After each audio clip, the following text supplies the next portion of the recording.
Jesse Watters. The lying left, that is the subject of tonight's Watters Words. What happened this week was a refresher for how dishonest the left is and their lapdogs in the media. To recap, the Obama policy on the border was catch and release. You got caught crossing, the feds released you and told you to show up at a court at a later date. But the illegals just skipped the hearings and went unchecked into the country. This policy actually encouraged illegal immigration. So Trump was elected to secure the border. It's what the voters wanted. So he enacted a zero-tolerance policy at the border. When you get caught crossing, the feds detain you, process you, and deport you back to your home country. If you bring a minor, you're briefly separated for a day or two, and then reunited, and then deported. But if you bring a minor and can't prove you're related, the feds will separate and investigate if you're a child trafficker or human smuggler.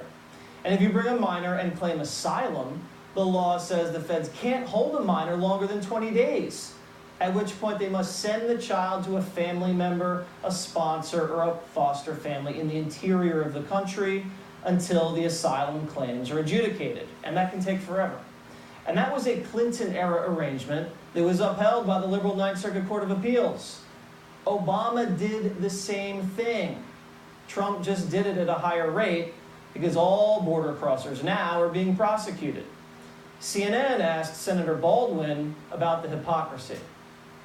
So many people in this country are certainly outraged by the cages and the thermal blankets and the facilities housing these kids. You know, they were all there in 2014 under President Obama. And my question to you, Senator Baldwin, is did you speak up against them then? You know, on this issue that we get into a moment where we're making progress, and then when it stalls, we turn around. I think we all need to continue to be focused on it and press it through. What was that, Senator? Was that even English? I have no idea what you just said. And for the record, the Democrats don't want to solve problems. They want to blame problems on Trump and do nothing about it. How do I know this? Senator Ted Cruz released a standalone bill that would keep families together during detention, and Chuck Schumer and the Democrats wouldn't vote on it because they wanted to, quote, keep the focus on Trump. Makes you wonder if the elected Democrats really care at all about the migrant kids. And Jimmy Kimmel led the charge on Late Night. Just when you thought we couldn't go any lower as a nation, we have, I'm sure you've seen the heartbreaking and horrific images of families literally being torn apart thanks to the Trump administration and their zero-tolerance immigration policy. Now, Congress makes immigration law, not the president. The Democrats in Congress refused to act, so President Trump had to step up and sign an executive order, which the next president can undo, urging federal agents to keep illegal immigrant families together at the border and deport them together.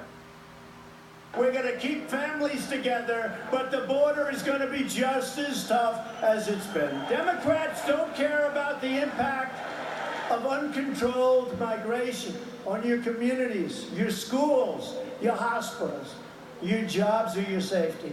Democrats put illegal immigrants before they put American citizens. What the hell is going on?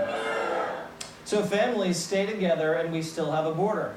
Everyone's happy, right? Wrong. Thanks to this new order, instead of being separated, families from other countries will be locked up together. Hopefully starting with his. So the left is never happy. This was never about policy. It was about political port scoring. No matter what Trump does, he'll be attacked by the media, even if he does good things for America. Remember when Donald Trump ran for president, he promised to bomb the hell out of ISIS, and the media criticized him? Dropping bombs, first of all, you got to have targets to drop bombs on. It's an applause line for people who have never been there and have never seen what it's like.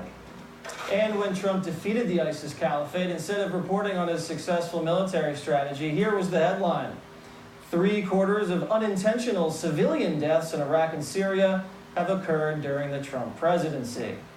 And remember when the media went after President Trump for not going to Puerto Rico soon enough after the hurricane and handing out supplies? The lame, pathetic excuse for a president that is Donald Trump is tweeting about the NFL while Americans are dying and while Americans are in this level of need. He should be talking about one thing and one thing only: Puerto Rico, Puerto Rico, Puerto Rico, Puerto Rico. Well, when he did go, they didn't like how he handed out supplies. This was a PR 17-minute meeting. There was no exchange with anybody, with none of the mayors. And in fact, this terrible and abominable view of him throwing paper towels and throwing provisions at people, it's really, it does not embody the spirit of the American nation. Trump was savaged for his strong stance on North Korea. This commander-in-chief has anger and hostility and bellicose rhetoric and things that are not helpful when we're dealing with an adversary like North Korea. Then, when the president engaged in the exact diplomacy the media was pleading for, this was framed as a loss. A summit is not an accomplishment for the American president, Brian. It is a major accomplishment for Kim Jong-un. And finally, the Trump economy. There is nothing unprecedented about President Trump's first 6 months in office, economically anyway. Now that the unemployment rate dropped to the lowest it's been in almost 20 years, we hear this. Hip hip hooray, unemployment is down. What does that mean to me in my life? So the lesson here is the left-wing media is not covering Donald Trump fairly. We've proven it. Do not trust them. They won't tell you the truth. Joining me now, Ed Henry is here.